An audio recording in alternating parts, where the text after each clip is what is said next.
കോന്നിയിൽ ജനവാസ മേഖലയിൽ കാട്ടാന ഇറങ്ങി അതുമ്പും കുളത്തെ കൃഷി വ്യാപകമായി നശിപ്പിച്ചു. ജയശങ്കർ വിവരങ്ങളുമായി. ജയശങ്കർ, കോന്നിയിൽ ഇത്തരത്തിൽ കാട്ടാനയുടെ ശല്യം, വന്യമൃഗ ശല്യമൊക്കെ രൂക്ഷമാണ്. ഈ ഏറ്റവും ഒടുവിലെ ഉണ്ടായിരുന്ന സംഭവം എന്താണ്?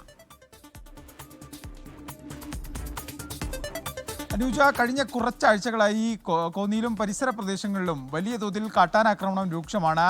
ഈ രാത്രികാലങ്ങളിലും പുലർച്ചയിലുമൊക്കെ ഈ കാട്ടാനകൾ ഇറങ്ങി കൃഷി ഉൾപ്പെടെ വ്യാപകമായി നശിപ്പിക്കുന്നൊരു സാഹചര്യമാണ്. ഇന്നലെ രാത്രി എന്തായാലും തുമ്പുംകുളത്താണ് ഇത്തരത്തിൽ കാട്ടാന ഇറങ്ങുകയും കൃഷിയിടങ്ങളിലെ കൃഷികൾ നശിപ്പിക്കുകയും ചെയ്ത സാഹചര്യം ഉണ്ടായത്.